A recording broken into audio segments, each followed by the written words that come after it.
Distractions are particularly detrimental to our productivity when we don't think of them as distractions. When we think we need to follow that thing, like it's absolutely necessary. And distractions come in many forms. There are three that I want to talk about, and then I'm going to get into what I've been using to sort of snap out of whatever is distracting me and come back to what I need to do.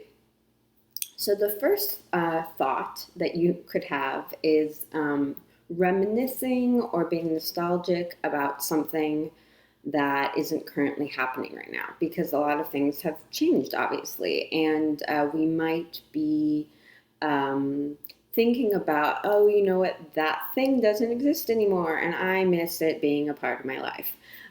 So we could get caught up thinking about that. We could get caught up thinking about a disagreement or an argument that we had with someone, and we're very focused on the fact that we think we're right.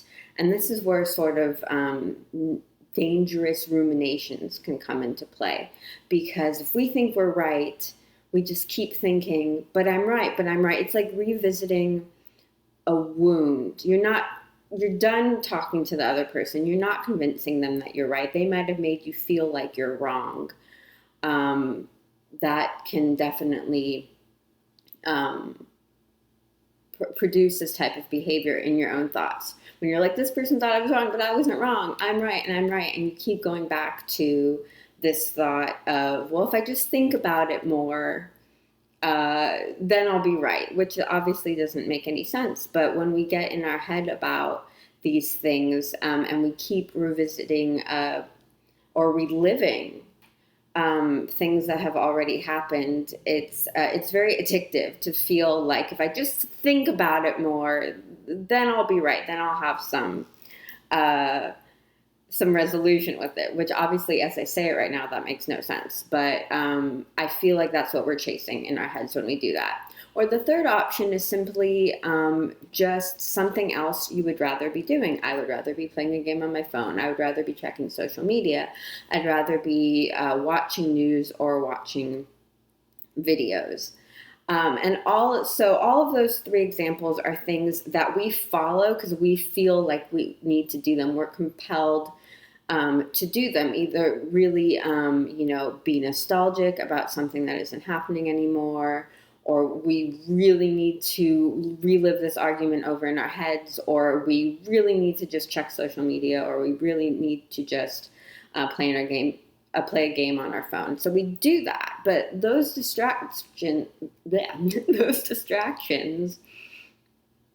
are funny. I made that little gagging noise because they really are draining. They really are not part of someone who is focused on their task at hand. So for me, the quickest way to get back to what you need to do is fully acknowledge your interest in those distractions. Give them your undivided attention for 30 seconds or less. Yes, I really miss that thing. I wish it was happening right now, but it's not. I'm focusing on what I need to do now. Wow, I'm really pissed off about that argument. I know that I'm right. Okay, you're right. Now get back to what you need to be doing. I want to play a game on my phone right now, but you know what? I'm not going to do that because I'm going to get back to what I'm doing, what I need to be doing. And as you can see, that's very quick. It's 30 seconds or less. However long, it could be more, but in 30 seconds or less, I'm saying you can acknowledge the truth of what you're feeling and then get back to what you need to be doing. Because over time, all those little distractions eat away at our days, and they eat away at our time to make more time for writing.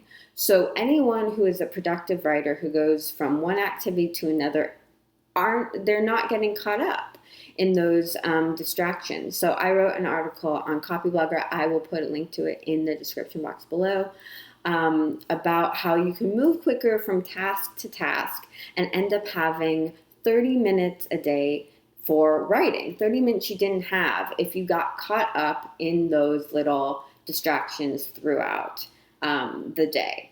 Because I've said this in a video before, all we have is our choices. So and in a time like this where there are a lot of distractions, there are a lot of things that we'd rather be doing than what is ultimately important to us. Like, it's funny because what we are procrastinating a lot of the time are things that are really ultimately important to us, but we put them off, or we don't give them the undivided attention that they deserve. So the more that we cut down on little distractions throughout the day, the more time we will have in our days to do the work that is important to us. So if you're not already subscribed to the Revision Fairy channel, click that red subscribe button below the video. Tap the notification bell as well, because I post videos every week, and then you will get a note to let you know that I have just uploaded something new for you to check out. Give this video a like if you're going to review your schedule this week, to look for ways that you can cut down on distractions and get back to the work that is important to you. I will talk with you soon.